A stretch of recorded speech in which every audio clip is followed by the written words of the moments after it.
கர்த்தரும் இரட்சகருமாய் இருக்கின்ற ஆண்டவராகிய இயேசு கிறிஸ்துவின் நாமத்தினாலே உங்களை நான் வாழ்த்துகின்றேன். இந்த புதிய நாளுக்குள்ளாய் நானும் நீங்களும் பிரவேசித்திருக்கும் பொழுது தேவனுடைய கிருபை, தேவனுடைய தயவு நம்மை இம்மட்டுமாக வழிநடத்தி வந்திருக்கின்றபடியினாலே அவருக்கு துதிகளையும் ஸ்தோத்திரங்களையும் நாம் செலுத்தும்படியாக இந்த காலை வேளையில நாம் கடந்து வந்திருக்கின்றோம். இந்த புதிய நாளுக்குள்ளாய் நானும் நீங்களும் பிரவேசித்திருக்கும் பொழுது கர்த்தர் எவ்வளவு நல்லவர் என்பதை நானும் நீங்களும் அறிந்து கொண்டவர்களாக இந்த நாளுக்குள்ளாய் நாம் பிரவேசித்திருக்கிறோம். நிச்சயமாய் அவருடைய கிருபை, அவருடைய தயவு, அவருடைய இரக்கம் தானே நம்மை இம்மட்டுமாக வழிநடத்தி வந்திருக்கின்றது.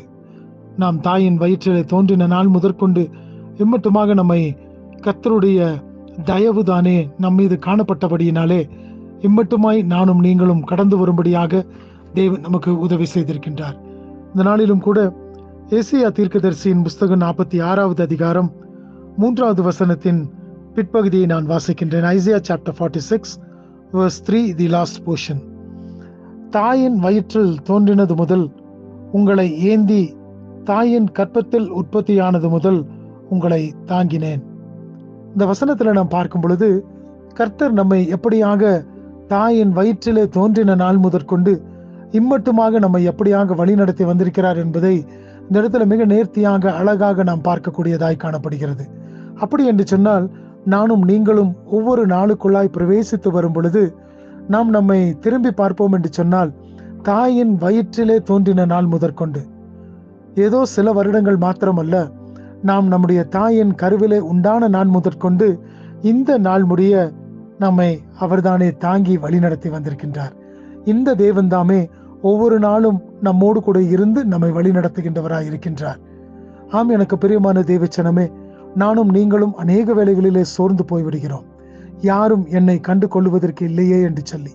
ஆனால் இந்த வசனத்துல பார்க்கிற விதமாக நம் தேவன் தாமே ஆதி முதற்கொண்டு இந்த நாள் வரை நம்மோடு கூட இருந்து நம்மை தாங்கி வழிநடத்தி நமக்கு வேண்டிய எல்லா கிருபைகளையும் ஒத்தாசைகளையும் செய்து அவர் நம்மை வழிநடத்தி வந்திருக்கின்றார்.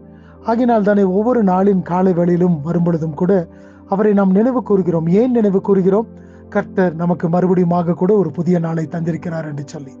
எத்தனையோ பேர்களுக்கு இல்லாத ஒரு கிருபை, ஆசீர்வாதத்தை தேவன் நமக்கு தந்திருக்கின்றார். நானும் நீங்களும் அவருக்குள்ளாக எப்படிப்பட்டவர்களாக நாம் ஜீவிக்கின்றவர்களாக இருக்கின்றோம்.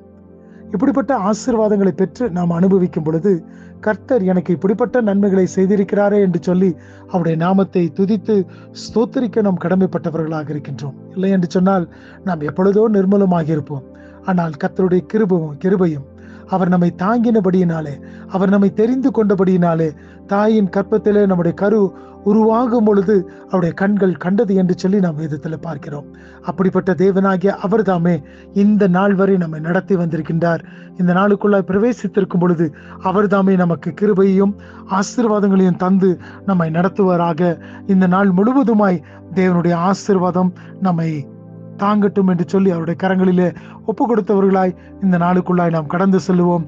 தேவன் தாமே உங்களை ஆசீர்வதிப்பாராக. ஆமேன்.